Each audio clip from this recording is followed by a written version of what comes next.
एक परिवार खाना खाते हुए बात कर रहा है। तभी अचानक दरवाजे की घंटी बजती है। आदमी बिना ज्यादा सोचे उठता है और दरवाजा खोलने जाता है। महिला ने लड़के से पूछा कि भाई इस साल कितने साल का है और क्या उसे पता है कि उसके माता पिता ने क्या अच्छा काम किया है। लड़का भ्रमित लग रहा था।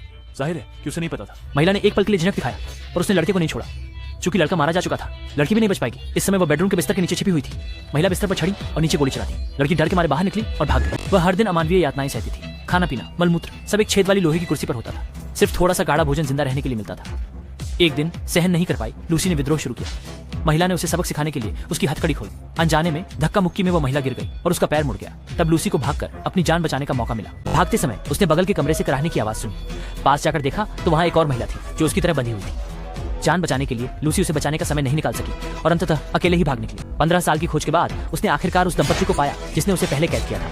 इसलिए उसने उनसे बदला लेने का फैसला किया। बड़ा बदला लेने के बाद लूसी ने तुरंत अपनी चिंता करने वाली सहेली अन्ना को फोन किया। अन्ना, जैसे कि अन्ना ने ये सुना कि उसने पूरे परिवार को खत्म कर दिया, उसने तुरंत उससे पता मांगा और कहा कि वह उसे मदद करने के लिए वहां जाएगी। उसी समय जब लूसी इंतजार कर रही थी, घर के अंदर अचानक एक अजीब प्राणी प्रकट हुआ जो बिना कोई बात किए उस पर हमला कर दिया। लूसी को इस अजीब जीव ने जमीन पर दबा लिया और एक छोटे चाकू से उसे 5-6 बार बेरहमी से काटा। अंत में बड़ी मुश्किल से वह पलटकर बाहर भाग पाई। जल्दी में भागते समय वह अपनी घनिष्ठ सहेली अन्ना से टकरा गई। अन्ना ने उसे पहले यहाँ ठहरने को कहा। वह जाकर देखेगी। अजीब बात यह है कि अन्ना अंदर आई तो उसे केवल कमरे में शव ही मिले, उसे वो गायब नहीं मिला।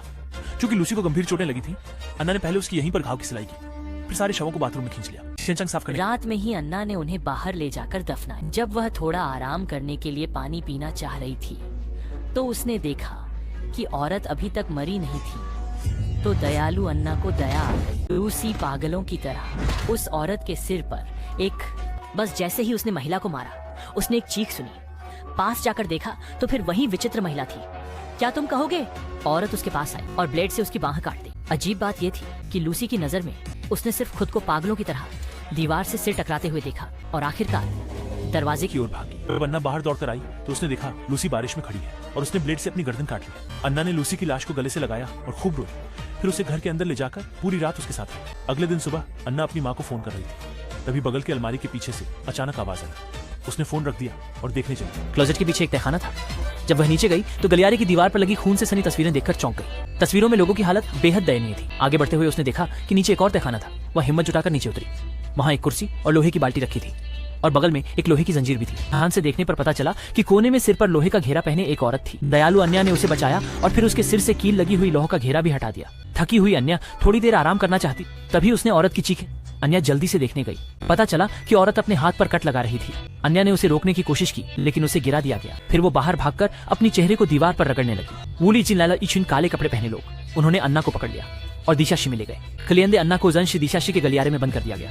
जब थामन वूली के सोयुशी थीछुलीवान अन्ना के सामने एक मेजबाई ले आओ। जाहिर है कि वे उसे पूछताछ करने वाले हैं। इस समय एक बूढ़ी औरत एक किताब लेकर आई। उसने कहा कि लूसी 15 साल पहले इसलिए बच गई थी क्योंकि उस समय उनका संगठन अभी परिपक्व नहीं था।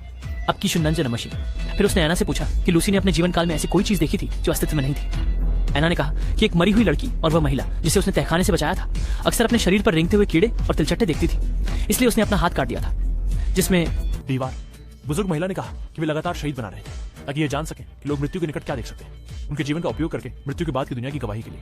ये कहने के बाद अन्ना को बेहोश कर दिया गया। होश आने पर उसने पाया कि उसके दोनों हाथ बंधे हुए हैं और वह चाहे जितना भी कोशिश करे वह आजाद नहीं हो सकती। अंत में वह जमीन पर थक कर सो गई। उसके बाद हर दिन कोई उसे थोड़ा सा गारा खाना खिलाता था और फिर उसे पीटा जाता था। हर दिन एक बलवान आदमी नीचे आता था और उसे बुरी तरह से मारता था। आना पिटाई से अधमरी हो गई थी।